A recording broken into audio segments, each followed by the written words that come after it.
Ma'am, I need your papers. I'm here for work. This won't take long. What papers? Identification, immigration status. Here's my badge. That doesn't answer my question. It doesn't look federal. It's not. Then we'll wait. You don't need to. I do. You're ignoring it. I'm asking again. It's a Texas police badge. Okay. The encounter took place in a public parking area beside a municipal office complex. It was the kind of location where multiple agencies passed through every day: city employees, contractors, and visiting officials. On certain weekdays, federal immigration agents conducted brief compliance checks in the area.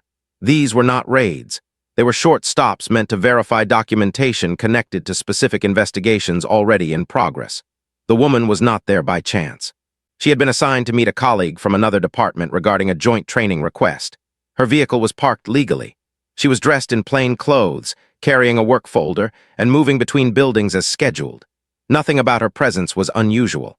The ICE agent had been instructed to remain visible and approach individuals whose names or vehicles matched internal lists tied to administrative reviews. Those lists were not warrants. They were starting points, often outdated, sometimes incomplete. Agents were trained to ask questions first and confirm later through supervisors or databases. ICE authority is limited. Agents do not have automatic jurisdiction over U.S. citizens or local law enforcement officers. When uncertainty exists, protocol requires verification through command channels. In theory, the process is straightforward. In practice, it depends on judgment in the moment. Mistaken assumptions during these checks were not rare. Agents worked under time pressure, moving from one contact to the next. When an interaction did not follow a familiar script, delays happened. When identification did not match expectations, agents sometimes defaulted to repetition rather than reassessment. In this case, the agent focused on immigration documentation rather than employment credentials.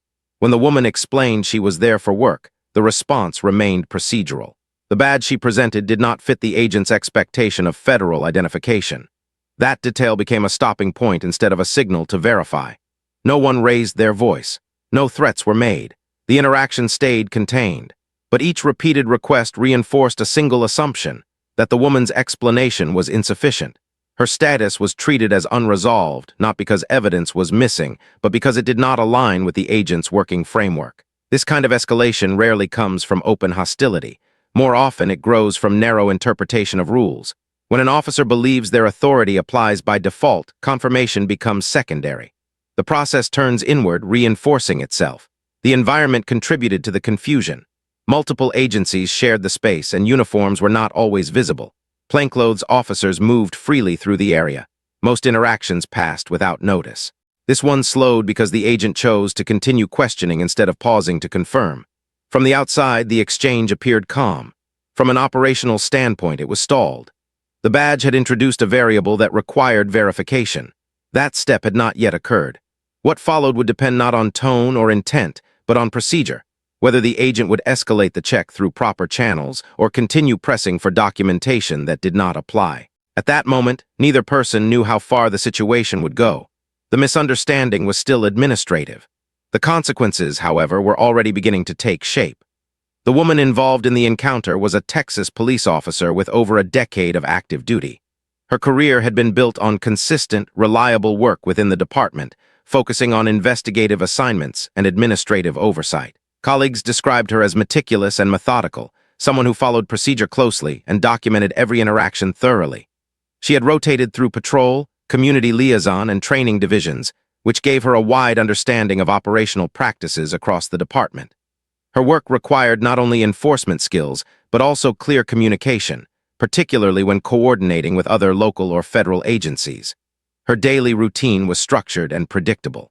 Shifts often began with briefing sessions and ended with reports submitted to supervisors. Within this framework, she had developed an awareness of both the formal and informal expectations of law enforcement culture. She understood chain of command, the limits of authority, and the importance of accurate identification. Her adherence to procedure was a defining trait. She approached each duty with attention to protocol rather than relying on improvisation. Despite her professional competence, she had experienced underestimation from colleagues and external authorities. In one prior instance, she had been assigned to a collaborative task with another agency and had been mistaken for an administrative assistant. Her credentials had been questioned repeatedly, despite clearly displaying her badge. The situation resolved without incident, but it highlighted a pattern of assumption-based judgments that could occur even in professional contexts. It also reinforced her practice of remaining calm and methodical under scrutiny. She had learned to focus on facts and documentation, knowing that clear, patient responses were more effective than reactive explanations. Outside of work, she maintained a low-profile lifestyle. She was known for punctuality and reliability among friends and family, valuing routine and preparation. She did not seek attention for her work, and she avoided situations that could create unnecessary visibility. This combination of professionalism and discretion meant she was often underestimated in casual interactions, even when her authority was formally recognized. Her colleagues recognized her experience and capability. She had been entrusted with training new recruits, conducting audits, and liaising with community programs, indicating trust in her judgment and procedural knowledge. Feedback from supervisors consistently reflected her adherence to regulations and her ability to navigate sensitive situations without escalation. In internal reviews, she was noted for her consistency and for handling inquiries from outside agencies with tact and thoroughness. Her awareness of procedural limits extended to interactions with federal authorities. She was familiar with the distinction between municipal and federal jurisdiction and had encountered compliance checks before. In past experiences, she had relied on clear identification, concise explanation, and patient clarification when her role was questioned. Each instance reinforced her understanding of how authority could be misapplied or misread, and the importance of maintaining composure while waiting for verification. This background situates her not as an exceptional figure in the sense of heroism, but as a competent, disciplined professional. She approached her responsibilities with care, aware of the nuances of law enforcement authority. Her experience had shown that even routine encounters could be misinterpreted, and that remaining methodical was the most reliable way to navigate misunderstandings. In the encounter that would unfold, these traits, discipline, adherence to procedure, and restraint under scrutiny, would define her responses. Her prior experiences of being underestimated created a foundation of calm persistence, allowing her to address the situation factually and without escalation. Her history also made it more likely that procedural verification would eventually clarify the misunderstanding, demonstrating the effectiveness of methodical professionalism in high-stakes, real-world scenarios. The morning had begun like many others. The municipal office complex parking area was mostly quiet. A few cars. A security camera blinked at an intersection of sidewalks and drive lanes. The woman's vehicle, an unmarked SUV, was parked in the designated staff section. She walked toward the company entrance, holding a folder tucked under her arm. At the edge of the lot, an ICE agent stood near a federal SUV. He held a clipboard and scanned a list of license plates on printed paper. The list was part of a compliance check scheduled that week. The agent approached her vehicle with measured steps, pausing briefly before speaking. "Morning," the agent said. "I need to see your papers and identification." The woman stopped and turned. She reached inside her folder and pulled out a document holder. She handed over her driver's license and a badge card. The badge card clearly identified her as a Texas police officer. The badge sat in a clear sleeve. "Here," she said, placing the items on the edge of the agent's clipboard. She nodded toward the badge before glancing back at her license. The agent's gaze flicked to the badge. He pinched his brow, then looked down at the list again. Without speaking, he seemed to weigh the situation. After a moment, he lifted the badge, tilted it slightly, then set it aside without acknowledgement. "I need your immigration documentation," he said. His voice was calm. There was no raised tone. It was a procedural statement. She repeated her explanation. "I'm here for a work meeting in the building. I'm a police officer from Texas. That badge is my official identification." The agent looked at her hands, then back at the papers. He shifted them on the clipboard, only then did a slight gesture occur. His thumb brushed across the badge card. It was a small movement, barely noticeable, but it signaled uncertainty rather than recognition. "I need to confirm your status," he said. He stepped back an inch, creating a small space between them. No one else was close. The lot had one or two cars moving along the far edge, doors opening and closing at a distance.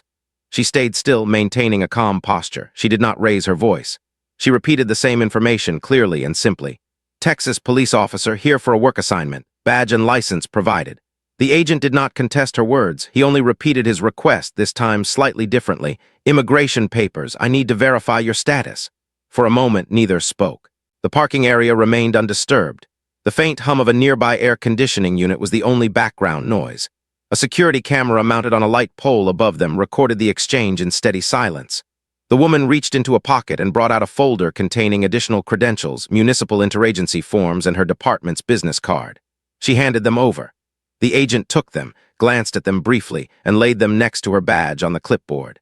But his expression did not change. He did not acknowledge the credentials. Instead, he looked up, as if searching for guidance from his training rather than from the documents now in his hand. The tension did not spike. It remained a quiet misalignment between two procedural frameworks, a mismatch of expectations rather than a confrontation. What had begun as a standard verification was becoming a series of repeated requests and restatements. She answered each calmly. He continued to ask for verification of status. Step by step, the interaction unfolded not through escalation of emotion, but through the momentum of uncertainty and the absence of cross-agency recognition. At that moment, both parties engaged fully in their roles, one seeking proof based on a checklist, the other providing clear, legitimate credentials grounded in years of professional service.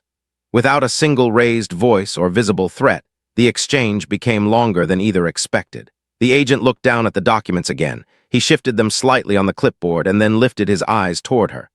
"I still need your immigration verification," he said. The words were even in tone, without urgency but firm in repetition. It was not a request. It was a procedural requirement he was trained to enforce.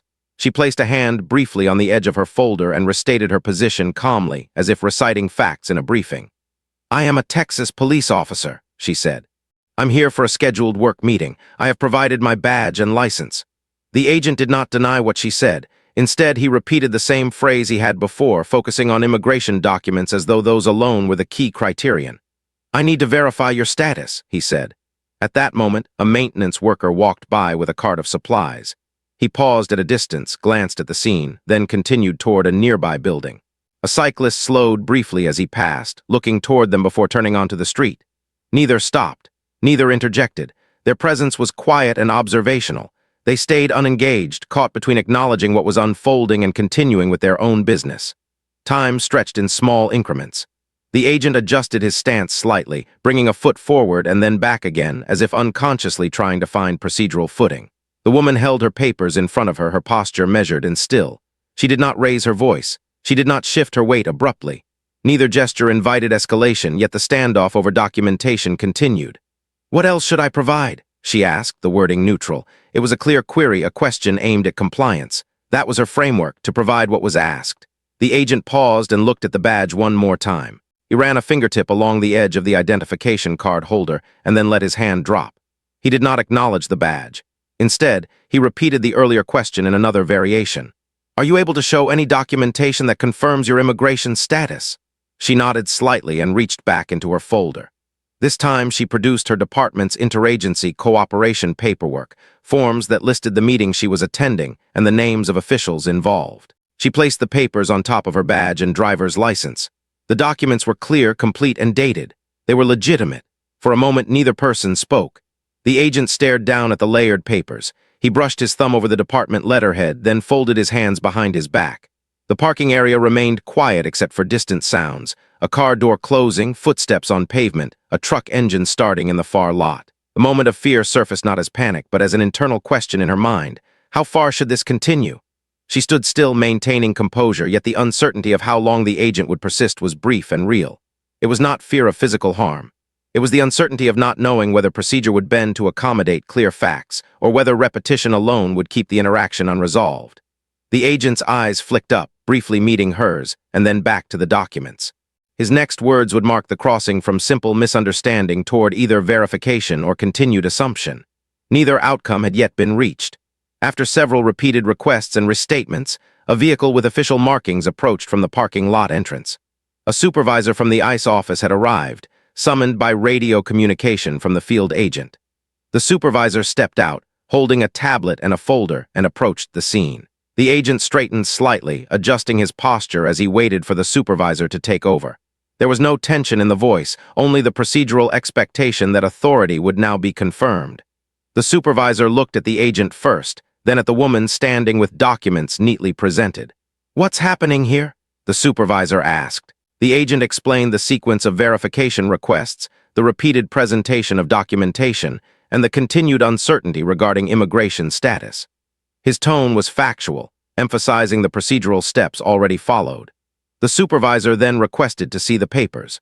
The woman handed over her badge, driver's license, and the interagency cooperation forms once again. The supervisor examined each item, checking the badge against an internal database and confirming the credentials with the listed department contact numbers. Within moments, verification was complete.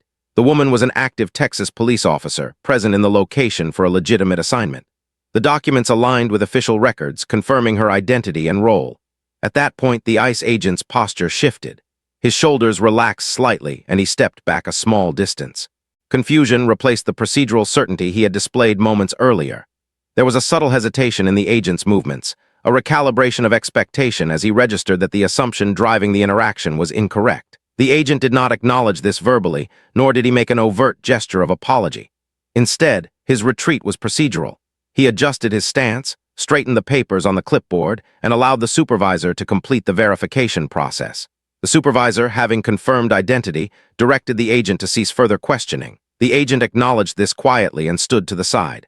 There was no confrontation, no dramatized reaction, only the procedural recognition that the verification had resolved the misunderstanding. The tone of the encounter shifted imperceptibly, but meaningfully. The calm and methodical verification removed the core tension, leaving only the agent's subtle unease and the clarity of documented authority. The supervisor spoke briefly with the woman, confirming the meeting details and the expected duration of her presence. The interaction remained professional, with no commentary on the prior questioning. The woman nodded, collecting her documents and preparing to enter the office building. The supervisor returned to the vehicle and exited the lot, leaving the agent to reflect on the procedural misstep. Nearby, a bystander who had observed the exchange earlier noted that the agent no longer pursued further questioning. The quiet resolution emphasized that the misunderstanding had been corrected through verification channels rather than confrontation. The presence of the supervisor, the structured review of credentials, and the internal confirmation process created an environment in which procedural clarity replaced assumption. At the conclusion of this phase, the encounter was effectively closed. The ICE agent's role shifted from active questioning to passive acknowledgement of verified authority. The woman continued to her assigned work without further incident, carrying her credentials and documentation. The misunderstanding, now formally resolved, would form the basis for internal review and reflection on procedural practice, rather than public escalation. Following the verified resolution of the interaction, the ICE office initiated an internal review of the incident. Standard procedure dictated a complete evaluation of the agent's actions, the chain of communication, and the steps taken during the encounter. The review team collected statements from the agent, the supervisor, and the woman involved. Documents, including her badge, identification, and the interagency forms, were examined to establish a clear timeline. Security camera footage from the parking lot was retrieved, providing visual verification of the exchange. All materials were cataloged for the investigative file. The agent involved was placed on administrative leave pending the outcome of the review. The leave was standard protocol, intended to remove the officer from active field duties while the investigation proceeded. It was not a disciplinary judgment, but a procedural precaution. The agent continued to be available for internal interviews, providing his account of the exchange and his interpretation of the procedural steps he had followed. Legal counsel representing the woman reviewed the incident and determined that civil action was appropriate. A formal complaint was filed, citing failure to properly recognize verified identification and the resulting administrative disruption. The case moved through standard channels, resulting in a settlement that included a monetary award and formal acknowledgement of procedural error. The civil judgment emphasized the importance of adherence to verification protocols and the recognition of legitimate credentials, reinforcing the professional responsibilities of agents in similar circumstances. Within the ICE office, the incident prompted a series of policy discussions. Supervisors reviewed training materials related to field verification, interagency recognition, and handling of law enforcement identification. Recommendations included updates to guidance documents, additional briefings for active agents, and the introduction of digital verification tools designed to prevent similar misunderstandings. These adjustments were documented as part of ongoing compliance and risk management efforts. Media coverage of the incident emerged primarily through local news outlets. Reports focused on the procedural misstep rather than dramatizing the exchange. Articles highlighted the administrative review, the settlement, and the lessons learned. The narrative was framed as an example of bureaucratic oversight and the importance of clear verification procedures, rather than a sensational confrontation. Interviews with agency representatives underscored the internal review process and steps being taken to prevent repetition. In the workplace, the woman resumed her duties without further interference.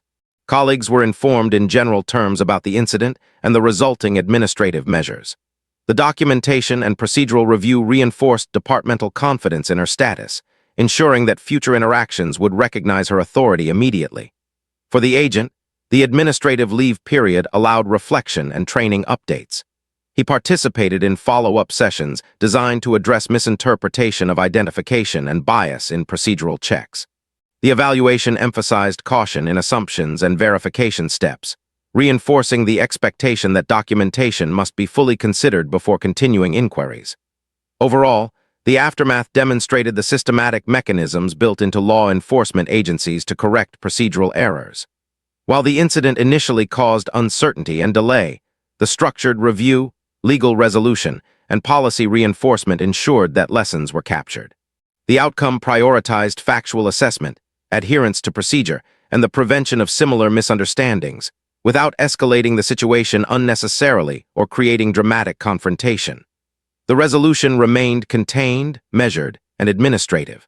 No public incident beyond local reporting occurred, and all involved parties returned to their professional duties within a framework of clarified responsibilities. The incident became a reference point for internal training, emphasizing the balance between procedural diligence and recognition of verified authority. The incident highlights how assumptions within structured systems can create real consequences, even in the absence of overt hostility. In this case, the ICE agents' repeated requests were procedural rather than aggressive, yet the outcome revealed the potential for harm when standard verification protocols are overlooked. The interaction illustrates that procedural steps, if applied without flexibility or full consideration of presented evidence, can prolong misunderstandings and disrupt professional engagements. Bias in this context is not rooted in intent, but in operational habits and interpretive frameworks. The agent acted according to the routine checklist, and when a presented credential did not match expectations, the default response was repetition rather than immediate verification. This demonstrates a form of procedural blindness, where rigid adherence to assumed norms takes precedence over assessment of factual documentation. Such patterns can create tension and, in other circumstances, escalate into more serious consequences if not addressed. The incident underscores the importance of clear, systematic protocols for recognizing authority and identification. Agencies rely on standard procedures to maintain order and accountability, but these procedures are only effective when they include mechanisms for verification and cross-agency recognition. A single step of verification through supervisory oversight, as occurred when the supervisor arrived, resolved the misunderstanding efficiently. This shows that procedural safeguards, when implemented properly, can prevent minor misjudgments from escalating. Training gaps are also evident. Field personnel must navigate complex scenarios involving multiple jurisdictions and various forms of documentation. Without clear understanding of cross-agency credentials, personnel may rely on assumptions rather than verified information. Structured training on recognition of professional credentials, interagency coordination, and the limits of authority can help mitigate the risk of procedural errors. Emphasis on verification, rather than repetition of unchecked assumptions, is essential in maintaining both efficiency and fairness. Accountability plays a crucial role in preventing systemic misjudgments. The internal review, administrative leave, and policy discussions following the incident ensured that the agent's actions were assessed objectively and that lessons were integrated into operational practice. Accountability mechanisms do not exist solely to assign blame. They serve to identify procedural gaps and improve overall performance within the system. In this scenario, the steps taken reinforce the importance of confirming credentials and respecting verified authority before continuing administrative checks. Finally, the situation demonstrates why recognition of verified authority is not just a procedural formality. It maintains professional respect, protects individuals from unnecessary scrutiny, and ensures that routine operations do not disrupt legitimate activity. The interaction was resolved without confrontation, yet the structural lessons were significant. Subtle misunderstandings, if unchecked, can undermine trust in institutional systems and create friction between agencies and the public. The takeaway is clear. Systematic assumptions, even absent hostility, can have tangible effects. Neutral, methodical evaluation of credentials and identity, supported by supervisory oversight and structured training, prevents unnecessary escalation. The incident serves as a contained example of the broader principle that accountability, verification, and procedural clarity are essential components of operational integrity. The reflection remains educational, neutral, and factual, emphasizing the mechanics of institutional systems, the role of procedural bias, and the corrective measures necessary to maintain proper function across agencies. Have you ever experienced a situation where someone in authority assumed something about you without checking the facts? Or seen someone's credentials questioned despite being clearly valid? These moments can happen quietly in everyday environments, and they often reveal how assumptions rather than ill intent can cause unnecessary tension. We want to hear from you. Share your experiences with misunderstandings involving authority or identification. How did the situation unfold? What steps helped resolve it, or what could have been done differently? Your insights can help others understand the importance of verification, patience, and clear communication in professional and public spaces. Please keep your comments respectful and focused on real experiences.